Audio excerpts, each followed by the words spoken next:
It's the dead of night.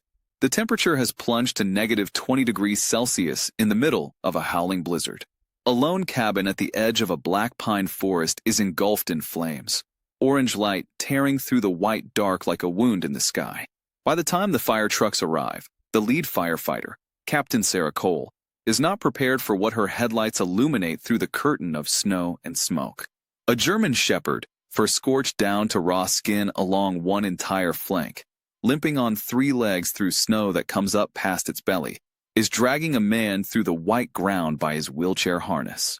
The man is unconscious. The dog is leaving a dark trail behind them. The trail is not made of snow. It is not the dog's devotion that will steal the breath from every firefighter and paramedic on scene that night, though that alone. The sheer fact of it, the impossible arithmetic of 85 pounds of damaged animal dragging 160 pounds of unconscious man 40 feet through a blizzard away from a burning building, would have been enough to mark the evening as extraordinary. It is what they find afterward, what the dog forces them to find, in the collapsed basement beneath the smoking ruins, will unravel a decade of buried evil and turn a small, forgettable mountain town inside out. It will free a child who had been given up for dead.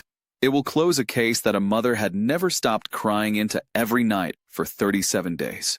And it will bring down a man who had stood at the very center of the town's trust and used that trust the way a certain kind of person uses everything, as a tool for his own protection.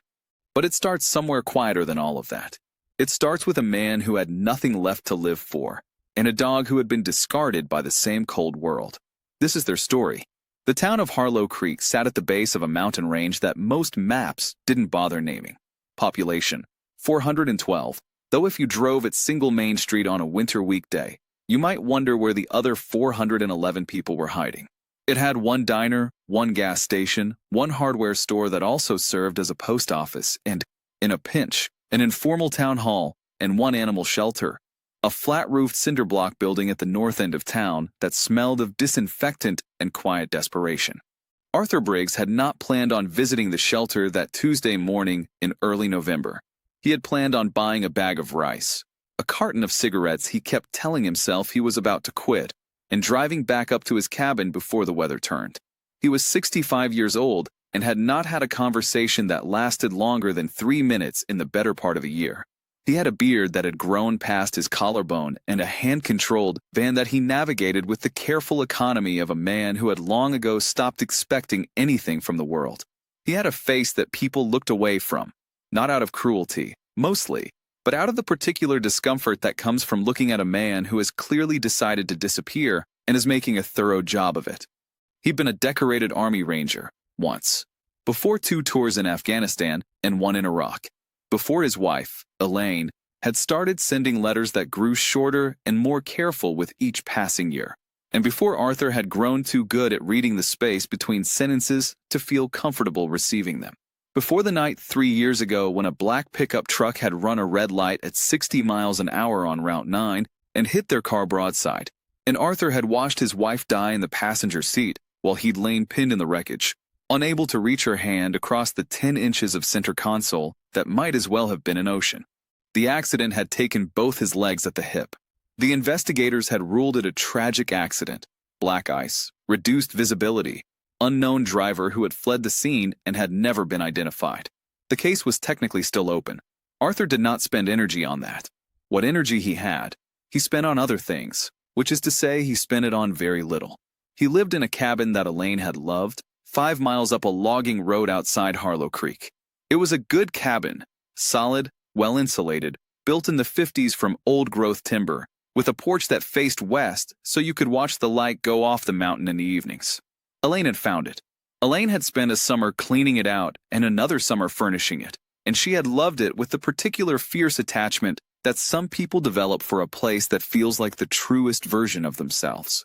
Arthur lived in it now as a kind of penance, or perhaps a kind of vigil. He wasn't entirely certain which. He kept the cabin stocked. He kept a loaded service pistol in his nightstand drawer, which he told himself he kept for bears and intruders. He had a pulley system rigged to the bedroom ceiling beam for getting in and out of bed, a modified shower, grab bars in every room. All the accommodations of a man who intended to keep living. arrayed around the interior life of a man who had not yet fully committed to that intention. He stopped at the shelter because he heard raised voices inside as he rolled past on the sidewalk, which was unusual enough in Harlow Creek in November, in the middle of the morning, to make him pause and then push through the door. Inside, a heavy-set shelter attendant, red-faced and panting slightly, was standing over a chain-link kennel with a catch pole in his hand. Inside the kennel, pressed into the back corner with the particular stillness of an animal that has decided fighting is no longer worth the energy, was a German Shepherd. The dog was large, even in its diminished state, perhaps 85 pounds, though it had clearly lost weight recently, the hip bones visible under a coat that had gone dull and ragged. Its left foreleg was wrapped in a dirty bandage, the dressing darkened with old blood. One ear drooped slightly, as though some nerve had been compromised. Along the ribcage, visible even through the fur, a partially healed bruise had settled into the skin in shades of yellow and brown. But it was the eyes that stopped Arthur. Clear, pale amber, fixed on the attendant with an expression that was not fear and not rage, but something Arthur recognized at the bone-deep cellular level of a man who had spent decades in the company of people broken by war. It was the look of a creature that had decided it was already dead and was simply waiting for the world to catch up with that decision. What did the dog do? Arthur said. The attendant startled. He hadn't heard the wheelchair on the linoleum. None of your business, sir. We're dealing with a dangerous animal situation here. I'm going to have to ask you to step. What did the dog do? Arthur said again. Not a question the second time. The attendant's jaw tightened. The animal bit a staff member. 2 days ago, per our protocol, any dog displaying unprovoked aggressive behavior is subject to, was it unprovoked? There was a silence in the cinder block room. The dog in the kennel had shifted its amber gaze from the attendant to Arthur and was watching him with the total, evaluating attention of an animal taking a very careful measurement. Was it unprovoked? Arthur said for the third time. He already knew the answer.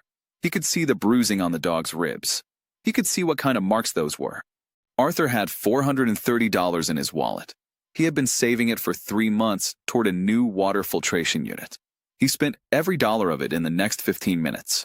The paperwork said the dog's name was Rex, and that he was an 8-year-old male German Shepherd, a decorated K-9 officer formerly assigned to the county sheriff's department. His handler, the name on the form was Officer Daniel Park, had been killed in the line of duty approximately 26 months ago. Rex had been shot in the left foreleg during the same incident. He had been transferred to civilian custody, then to a foster placement that hadn't lasted, then to a second placement, then to the shelter. The medical notes listed hypervigilance, noise sensitivity, aggression toward uniformed personnel, and possible post-traumatic stress disorder. Someone had written in the margin, in red pen, in handwriting that slanted aggressively to the right, not adoptable, not suitable for retraining. Arthur loaded Rex into the back of the van without ceremony. Rex sat in the cargo area and studied Arthur's reflection in the rearview mirror for the entire drive up the logging road. Not with hostility, with the careful, ongoing assessment of an animal deciding something.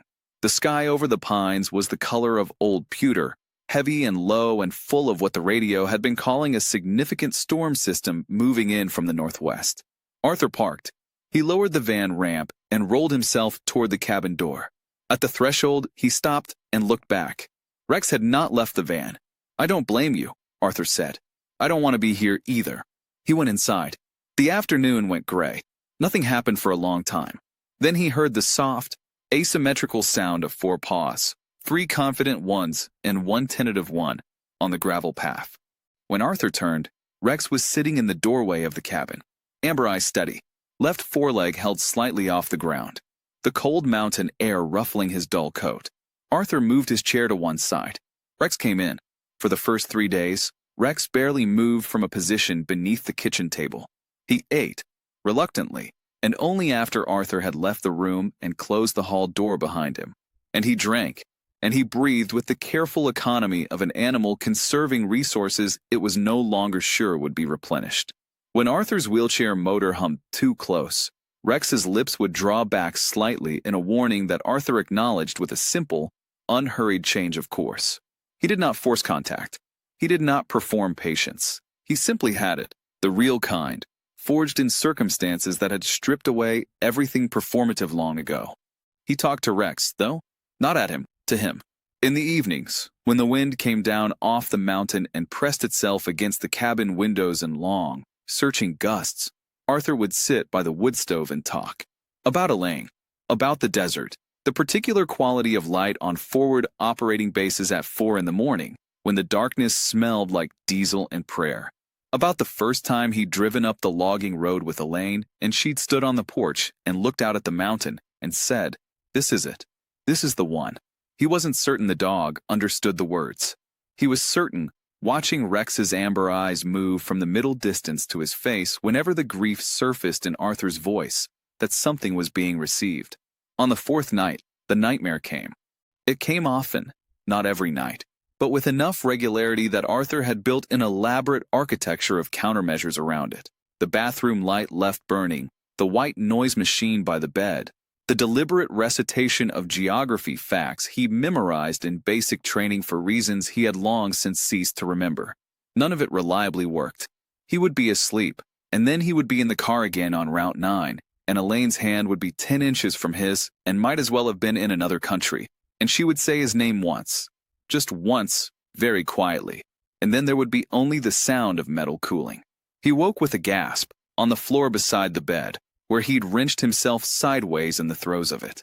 He lay on the cold floorboards and waited for the present to reassemble itself around him, for the coordinates of where and when he actually was to replace the ones his nervous system was insisting upon. Something warm pressed against his side. Rex had crossed the room in the dark and was lying along the full length of Arthur's body, his weight and heat considerable, his heartbeat slow and steady against Arthur's ribs. He did not lick or whine or paw. He did not do any of the things the behavioral manuals recommended. He simply stayed, solid, unhurried, immovable, as though lying in the dark beside this particular man on this particular cold floor was exactly the assignment he had been given, and he intended to complete it. Arthur put his hand on the dog's neck. Rex exhaled, a long, slow release, and the nightmare retreated like a tide going out. In the morning, Arthur discovered that Rex had been trained to a level of operational precision that was almost startling to encounter in the ordinary context of a mountain cabin. He found this out when he accidentally swept his bottle of blood pressure medication off the counter, and before he could maneuver the wheelchair to retrieve it, Rex was already crouched over it, nosing it gently toward Arthur's wheel. When Arthur's hand went up toward a high cabinet, Rex was there, forepaws on the counter, waiting with the patience of an animal that has done this many times before.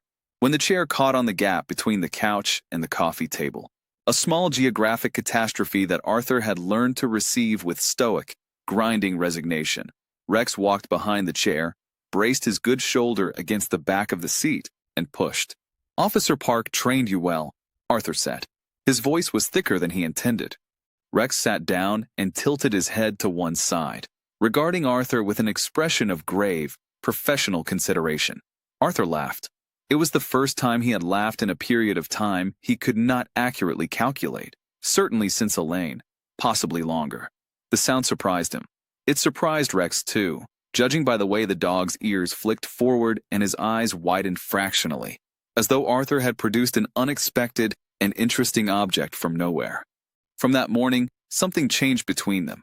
Not abruptly. The healing of broken things is not a single event, but an accumulation of small surrenders, small choices repeated, but steadily and without theatrics. Rex began to sleep at the foot of Arthur's bed. Then, gradually, on the bed itself.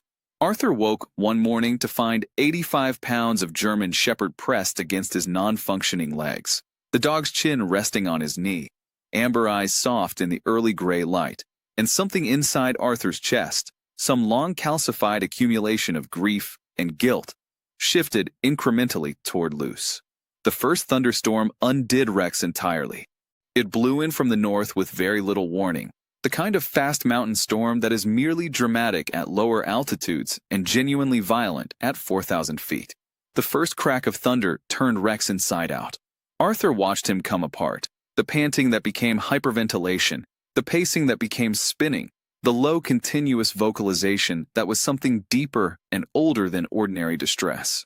The dog's eyes went glassy and inward, seeing somewhere else, some other moment in some other dark, and Arthur recognized the anatomy of what he was watching because he had worn it himself. He wheeled himself into Rex's path and stopped. Rex pulled up short, chest heaving, eyes unfocused. Arthur reached out and put both hands around the dog's face, slowly, telegraphing every movement. Rex trembled but did not pull away. Arthur began to sing. He was objectively terrible at singing. He knew this, had been informed of it by Elaine with great affection and no small degree of amusement on multiple occasions. And he sang the first thing that surfaced, which was a half-remembered lullaby that Elaine had sometimes sung to herself in the kitchen when she was cooking, something about a river and a silver moon. He sang it badly, without consistent rhythm, improvising the verses he'd forgotten. Rex blinked at him once, twice, as though the profound strangeness of the situation had briefly interrupted the terror with something adjacent to bewilderment. Arthur kept singing. By the third verse, Rex had stopped trembling. By the fifth, mostly fabricated, Rex had pressed his entire body against the side of Arthur's chair and stood there with his eyes closed, breathing with the deliberate, conscious steadiness of a dog choosing to be calm against the current of its own fear. Outside, the thunder moved away. "We're a pair," Arthur said. Rex opened one amber eye and regarded this observation with great seriousness. They were a pair, two veterans of separate wars, both of them hollowed and patched and partially functional, orbiting each other in a cabin at the edge of the world, slowly and without any grand plan teaching each other how to stay in it. The pistol was still in the nightstand, but Arthur had stopped noticing it was there. That was, he would realize only much later, a significant shift in the architecture of a man's daily life. Sheriff Dale Miller arrived on a Wednesday, 3 weeks into November, driving his county cruiser up the logging road with the deliberate pace of a man who wanted to be seen coming from a long way off. He was 45 years old and physically impressive in the particular way of men who understand the utility of physical impressiveness. 6'2", broad through the shoulders, with a kind of groomed, symmetrical face that photographs well on campaign posters. He had been sheriff of Harlow Creek for 11 years. His posters in the diner window, a year past the last election, said, "Your community, your safety, your Miller." He knocked on the cabin door like a man paying a social call, which is to say too hard and without hesitation. Arthur answered the door. Behind Arthur's wheelchair, Rex rose from his position by the wood stove, and the transformation in the dog was instantaneous and total. Hackles from neck to tail, ears flat, body going into the rigid, absolute stillness that very well-trained dogs achieve when their threat assessment moves into a different category entirely. Arthur, Miller smiled with his whole face, the kind of smile that is deployed rather than arrived at. He was carrying a foil-covered casserole dish. "Town's been worried about you, out here alone. Blizzard coming in this weekend. Could be a real one. I wanted to check in, make sure you've got what you need." His eyes moved to Rex and stayed there briefly. Something behind the smile made a quiet recalibration. "New dog," he said. "Rex," Arthur said. He did not step back from the doorway. "Nice-looking animal." Miller set the casserole on the porch railing in the gesture of a man making himself comfortable without being invited to. "Listen, Art. I've been wanting to talk to you. Practical matter, nothing complicated. This road's going to be completely impassable once that storm locks in. A man in your situation, alone out here, no easy emergency access. I worry. The Pineview residence over in Kellerton has availability right now. Good facility. I know someone there. I'm fine," Arthur said. Miller spread his hands in an attitude of reasonable patience. "Arthur, think about it practically. I can get you a strong offer on the property. Honestly, more than market. You'd be comfortable, you'd be warm, you'd be safe. This land," he gestured at the tree line, the long white silence of the mountain. "What are you doing with all this? What's the point of it?" The question landed differently than Miller intended. Arthur had heard variations of it in his own interior voice for 3 years, and he recognized suddenly, with a clarity that surprised him, that he no longer agreed with its premise. "It was Elaine's," he said. "It's not for sale." The smile at the corners of Miller's mouth thinned, a millimeter's worth of adjustment, barely perceptible. "Art, it's not for sale," Arthur said again. Miller looked at him for a long moment. Then he looked past him at Rex, and the thing that lived behind his eyes when he did this was not concern. Rex had not moved. He was watching Miller with an intensity that was beyond aggression. It was recognition of a specific, professional kind. Arthur couldn't have explained how he knew this, but he knew it the way you know a change in the weather before the barometer tells you. Rex had spent 6 years working alongside law enforcement, absorbing the micro-expressions and metabolic signatures of human guilt and concealed malice at close range, every shift, every day. Whatever his nose and his damaged ears were telling him about the man on the porch, he believed it completely. Miller reached out and put his hand on the door frame, inches from Arthur's shoulder. A small, unhurried territorial gesture, the kind that costs the person making it nothing at all because they are certain the other party will absorb it without response. Rex moved. He covered the distance between the wood stove and the door in less than 2 seconds, reached the end of his range, and closed his teeth on the fabric of Miller's trouser leg, just below the knee with the precision of an animal delivering a very specific message. Not a mauling, a statement. I see you. I know what you are. Do not mistake this for an invitation. Miller shook his leg and Rex released, stepping back to Arthur's side, positioning himself between the wheelchair and the man on the porch. Control your animal, Miller said.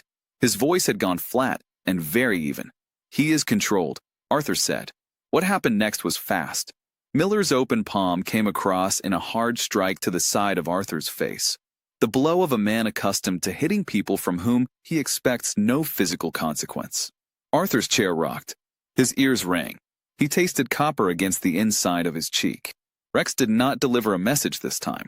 The sound that came out of the shepherd was something that predated training, predated domestication, predated the 10,000 years of compact between dogs and human beings. It was the consolidated fury of an animal who has been taught that his function is to protect the defenseless, who is watching the defenseless be struck by someone who calculated in advance that there would be no cost. He launched himself forward with every pound of weight and every degree of force he possessed, and Miller stumbled backward off the porch step into the snow. Miller had the gun out before he hit the ground. His hand was steady, which was the most frightening thing about him. His hand was completely steady. I will put this animal down right now, he said. I will fill out the paperwork, and you will say thank you to me. Rex. Arthur's voice was the voice he had used in combat, in the particular register that penetrates everything else. Fuss. Rex stopped. He returned to Arthur's side. He sat. He did not take his eyes off Miller. Miller got up from the snow, holstered the gun, and straightened his jacket with deliberate care. He picked up the casserole dish from the railing. The gesture was surreal, a man retrieving a covered dish after threatening to shoot a dog and striking a disabled veteran in the face. He walked back to his cruiser. At the car door, he turned. Man alone, out here, Miller said. Anything can happen in a blizzard. He drove away. Rex watched the taillights disappear around the tree line, then turned and pressed himself against Arthur's leg. Arthur put his hand between the dog's ears, and neither of them said anything. That evening, Rex began to behave strangely near the east wall of the kitchen. The wall was occupied by an old freestanding wardrobe, tall and heavy, that had been in the cabin when Arthur and Elaine purchased the property. Arthur had pushed it against the wall because it blocked a persistent draft from the baseboard crack behind it, and it had stood there, essentially immovable, for 15 years. Rex nosed at the base of the wardrobe, then laid down and pressed his undamaged ear flat against the floorboards. He whimpered very quietly, once, twice, and then looked at Arthur with an expression of focused, urgent communication. Arthur rolled over and listened. Old wood. The sound of a building that has been in a cold climate for decades, settling in the cold. He had heard mice in the floor before. He heard nothing now. It's mice, Arthur said. Rex's ears folded forward, and he turned back to the wardrobe with an expression that would later be described by Arthur himself in sworn testimony before a state grand jury as the most articulate look of disagreement he had ever received from any living creature. The blizzard sealed the mountain on Thursday. By noon, the logging road had disappeared under 18 inches of new snow. By 3 in the afternoon, the cabin was an island in a white sea. The pine trees bent double under the accumulating weight, the sky and the ground becoming the same indifferent white so that the horizon vanished and the world simplified to a single element. Arthur filled the wood stove and took stock of his supplies with the methodical efficiency of a man who had survived worse conditions in worse places. and he told himself he was fine. Rex would not stop. For 2 days, he returned to the east wall wardrobe again and again with escalating urgency, nosing at the base until the wood splintered, lying with his ear against the floor for long silent minutes, emitting the low rhythmic vocalizations that Arthur began to hear during the night, even when Rex had stopped making them. Twice, Arthur rolled himself to the wardrobe and pressed his own ear to the floor and heard nothing. And he said, "Rex," enough in the voice that ended things, and Rex would subside and look at Arthur with those amber eyes, and then, 15 or 20 minutes later, return. On Saturday morning, Arthur did something he rarely did. He transferred himself out of the wheelchair and onto the floor, a process that required unhooking the chair arm and lowering himself in stages, and that cost him 20 minutes of uncomfortable effort both going down and coming back up. He pressed his ear against the floorboards and applied the concentrated, weaponized listening that 3 combat deployments had built into him. The kind of listening where you stop hearing your own breathing and the internal sounds of your own body and attend only to what is outside of yourself. For a long time there was nothing. Wood, wind, the deep subterranean silence of frozen ground. And then, so faint it sat at the boundary of perception, a sound that was rhythmic, that had pattern, that was not the settling of old timber and not the movement of air through frozen pipes. Arthur lay on his floor and listened to a sound that had pattern and regularity and that he could not account for, and he felt the hair on his arms rise with a thoroughness that owed nothing to the cold. He told himself it was the pipes. He told himself it was the blizzard finding a frequency in the structure. He tried the county non-emergency line and received a recording about extended response times due to storm conditions. The cell had 1 bar that came and went with the wind. He sat with Rex and the question the dog had been asking him for 2 days. He didn't have an answer. 50 miles away, Sheriff Dale Miller was in his private office with the door locked and his personal cell phone on the desk, reading a page from the state police website. Search for missing 7-year-old Lily Harmon, last seen October 14th in the vicinity of Harlow Creek, enters its 5th week. State investigators have expanded search parameters and are formally requesting the cooperation and full records access of all county law enforcement agencies. Miller set the phone face down on the desk.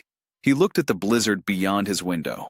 Then he went to his personal locker and removed a fuel canister. He had been patient for 2 months. He had been almost certain, that no one would look under that cabin. The access was hidden. The man who owned the property was paraplegic and hadn't opened the basement door in years, by his own account. Miller had chosen the location precisely because it combined invisibility with geography, far enough from town that even a thorough search would take time to reach it, and with an owner too broken to be curious. But the state police were expanding their search, and there was a K9 dog on the property now, a trained one, 8 years with the department, a dog whose operational capabilities Miller understood in precise professional detail, that had apparently decided the east wall of Arthur Briggs' kitchen floor deserved dedicated investigation. He needed the cabin gone. He needed Arthur gone. He had found, over the course of a long career spent on both sides of the law's boundary, that fires were very accommodating to that particular category of need. The night of the fire was the quietest Arthur had known in weeks. The blizzard had blown through and left behind a stillness so absolute it had a physical texture, cold, crystalline, glittering silence under a sky full of extraordinary stars. The temperature had dropped to -22. Arthur had gone to bed early, Rex curved against his legs, the wood stove burning low and steady. He was deep in sleep when Rex came off the bed like a released spring. The dog made no sound at first, no bark, no growl, nothing that Arthur would later be able to articulate as a definitive alarm. He moved to the window, then to the door, then back to the window, fast and precise, his entire body oriented forward in a way that activated something deep and old in Arthur's nervous system. Arthur was awake in an instant, not the gradual surfacing of ordinary sleep, but the total, combat-calibrated snap to full consciousness. He heard it before he smelled it, a creak that was not the cabin settling, the specific compression sound of weight on packed snow, moving around the perimeter with the deliberate care of someone who does not want to be heard. Then the smell, a sweet, sharp, chemical underlayer beneath the cold mountain air, reached him through the sealed window a second before the orange light bloomed at the edges of the door frame. Accelerant, Arthur thought. He had not smelled it in years, but he knew it at once. "Rex," he said. "Stay." He grabbed his wheelchair armrests. Outside, a full wall of the cabin was already burning. He could hear the snarl and pop of pine boards taking flame, the deep-throated roar that fire makes when it has been fed deliberately, when it has intention behind it. He reached for the cell phone. No signal. He reached for the landline cord, and it came away in his hand, clean-cut, still warm from the scissors. The smoke came through the window seals, thin at first, then thickening. He had survived firefights in 3 countries. He did not panic. But the inventory he ran in the next 4 seconds was not reassuring. Wheelchair-bound, end of an impassable logging road, negative 22 degrees outside, fire accelerating faster than standard ignition, and no means of communication. He turned the chair toward the door. The living room was orange. The north wall had taken the accelerant well and was fully involved, the ceiling above it beginning to char and send embers down in small, bright cascades. The front door was 20 feet away, 20 feet that included the braided rug that consistently caught his wheels, and the smoke was banking down from the ceiling now in the way that smoke does, filling the room from the top, leaving breathable air near the floor, but compressing it with every passing minute. "Rex," Arthur said. He put everything he had, every year of command, every operational order he'd ever given, into the instruction. "Out. Window. Go. Out." Rex looked at him. "Out," Arthur said. "Now. Go. Out." Rex crossed the burning room toward Arthur. "No," Arthur said. "No, out. Rex, out. Go."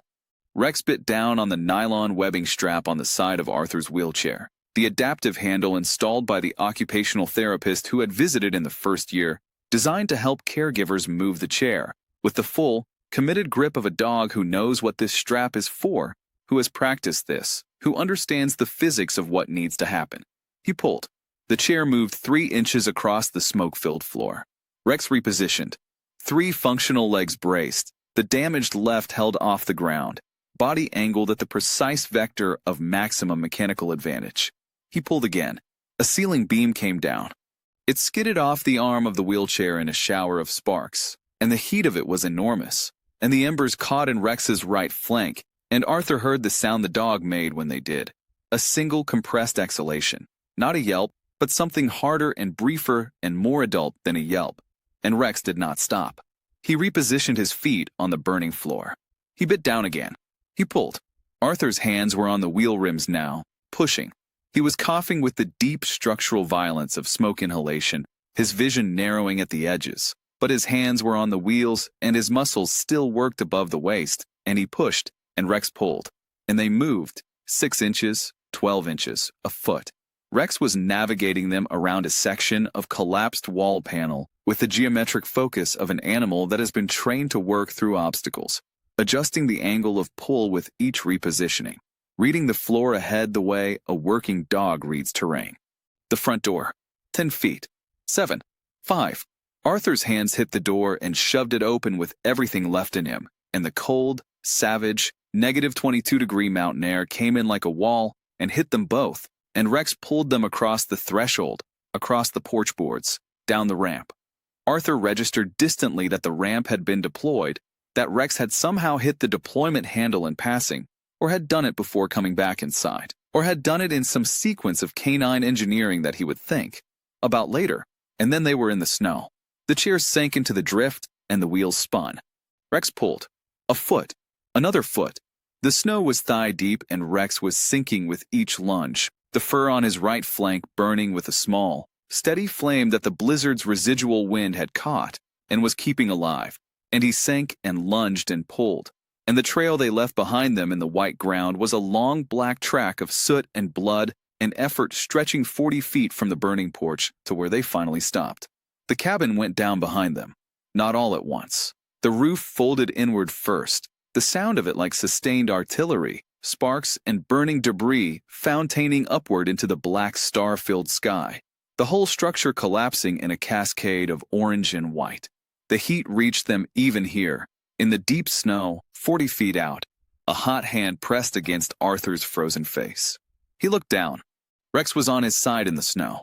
The burns on his right flank were visible even in the dark. Hairless patches, the skin beneath them red and weeping.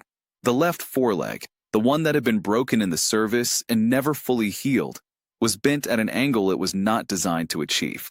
He was breathing with the labored, committed determination of a living thing using its absolute final resources. But his eyes were open, amber, steady, fixed on Arthur's face. "You're okay," Arthur said. His voice did not sound like his voice. "You're okay. I've got you. Stay with me."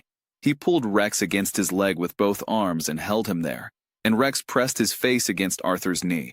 And they sat in the burning cold and the extraordinary stars of a mountain winter and waited together for whatever came next. Captain Sarah Cole had seen a lot of fires in 6 years running Harlow Creek's volunteer department.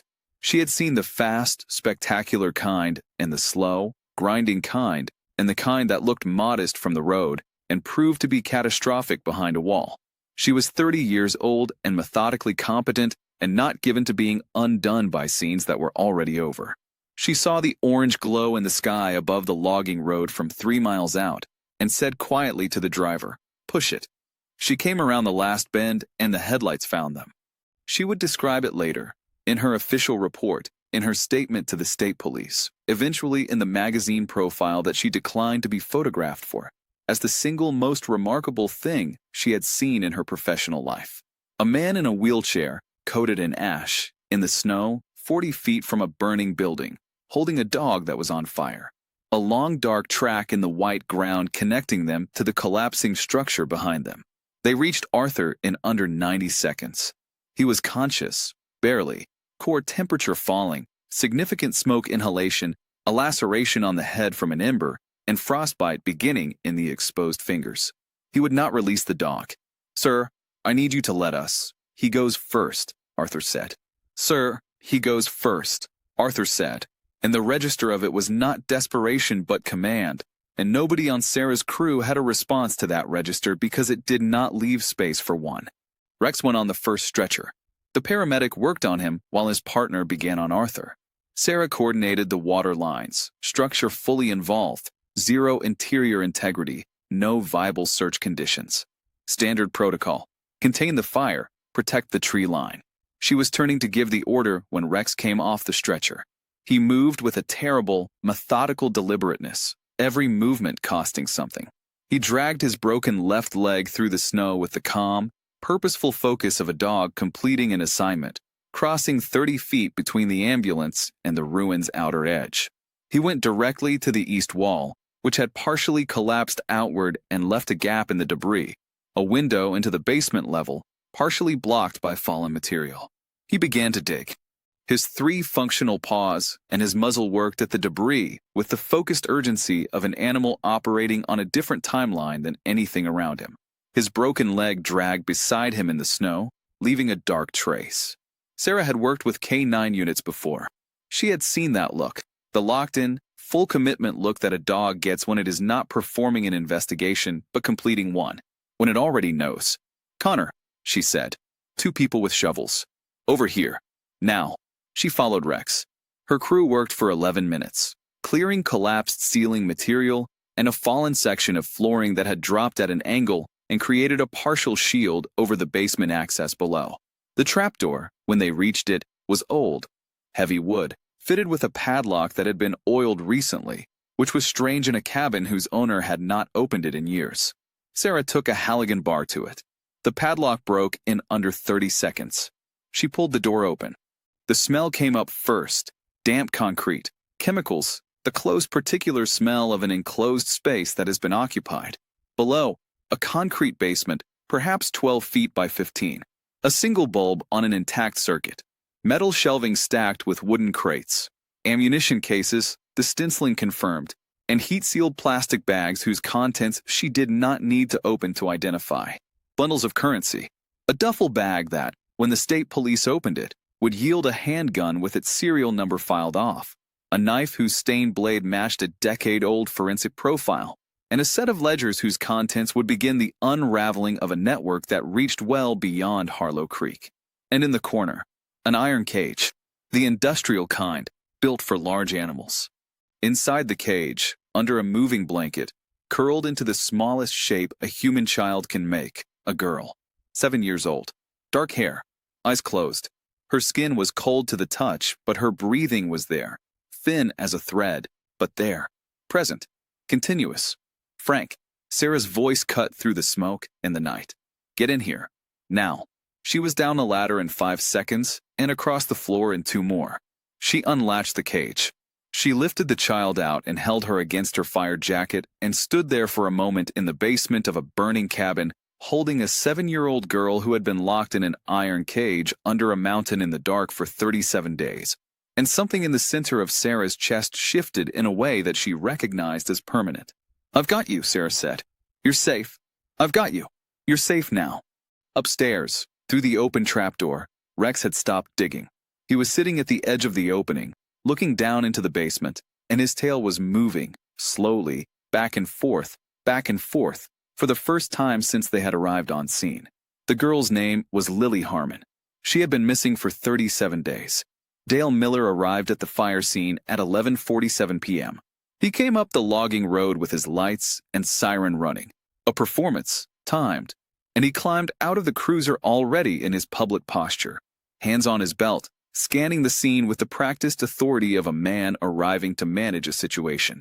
He was in his department jacket over civilian clothes, which meant he'd dressed quickly, which meant he'd been watching for the smoke from somewhere close. Nobody at the scene was thinking about that yet.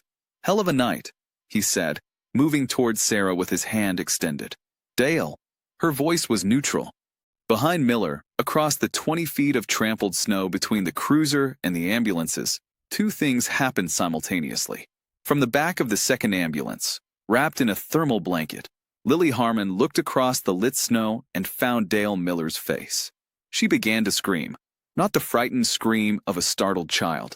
The body-deep, all-register scream of absolute recognition and absolute terror. The specific sound of a child confronting, in the open air and in the presence of rescuers, the person who had taken her from the world and kept her from it.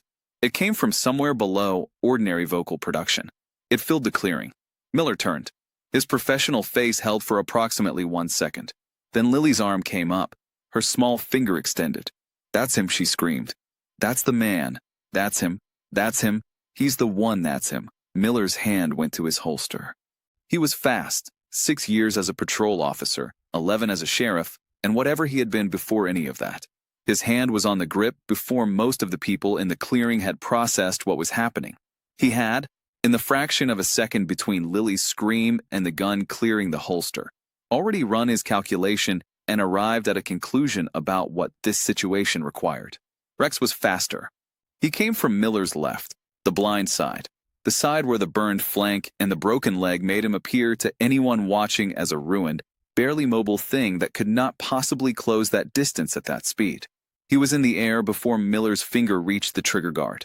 He came down on the gun arm, not the throat, not the body, the gun arm, exactly at the wrist, with the surgical anatomical precision of a protection dog executing the technique he had been trained to execute 10,000 times, locking his jaws around bone and tendon and using every remaining pound of his weight to drag the arm earthward and hold it there. Miller went down. Rex held. Down. He's down. Someone get me the state line right now. Sarah was already moving. 2 of her crew had Miller's free arm behind his back in under 10 seconds.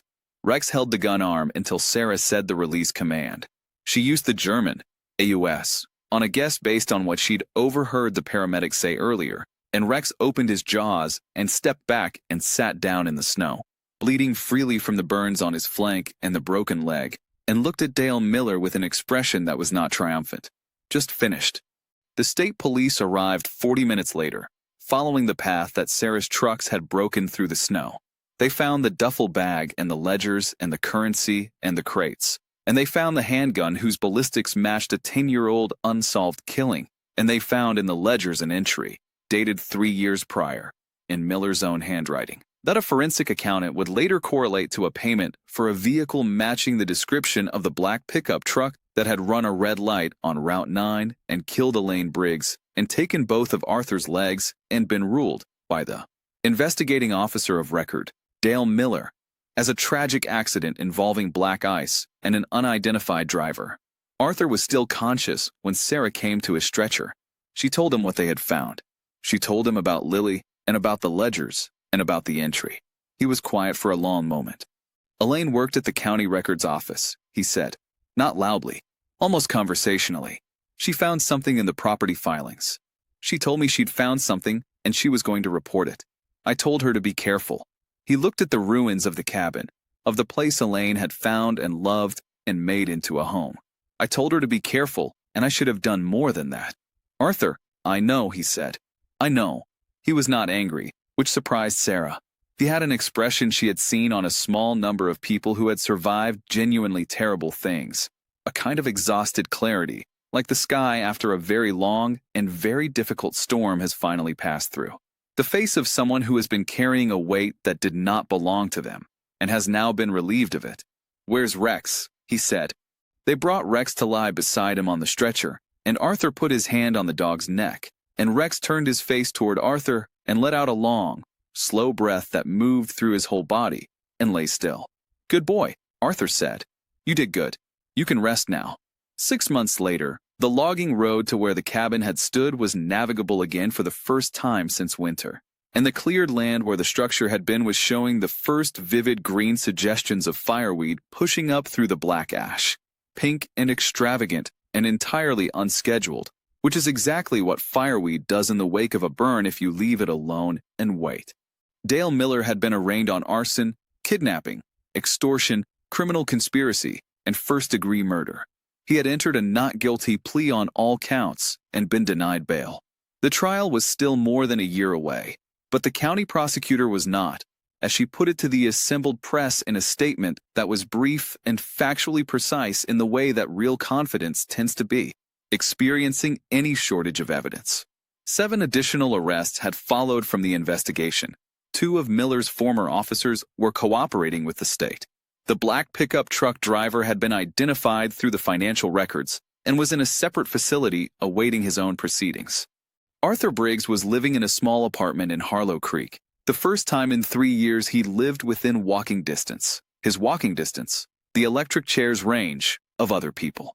He had submitted architectural plans for a new cabin. Same footprint, same land, same view of the mountain from the west-facing porch. The Veterans Organization funding the rebuild had told him it would be ready before the next winter.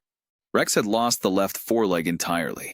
The amputation had been performed at a veterinary trauma center 2 hours from Harlow Creek by a surgeon who had driven up specifically because the story had made the state news, and who had, as she explained to Arthur while reviewing the pre-surgical imaging, a particular professional interest in working dogs. Rex had been fitted 6 weeks after the surgery, with a titanium prosthetic attachment that he wore most of the time and had mastered with a pragmatic, unsentimental efficiency that Arthur recognized as characteristically his.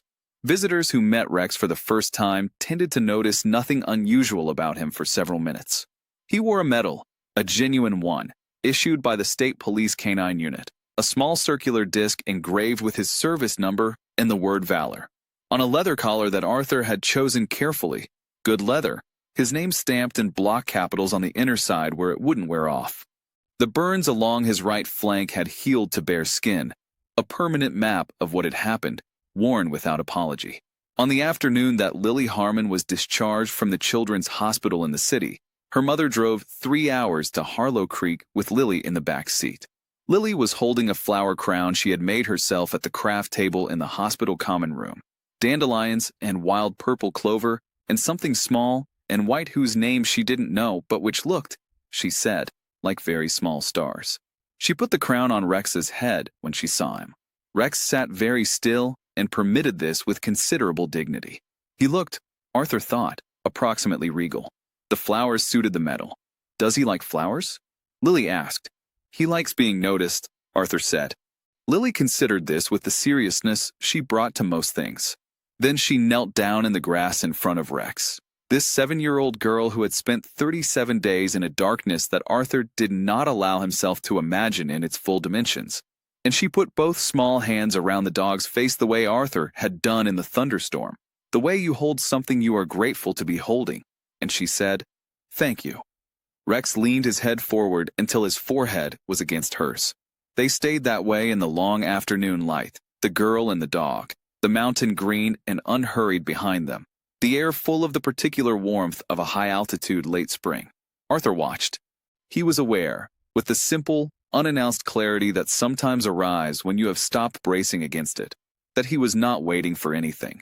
Not for an end, not for a verdict, not for the specific form of relief that had been in the nightstand drawer before he'd moved it to the closet, and then, on a morning in December, he remembered with great precision, driven it to the county sheriff's annex, and handed it to a deputy who had looked at him with open confusion.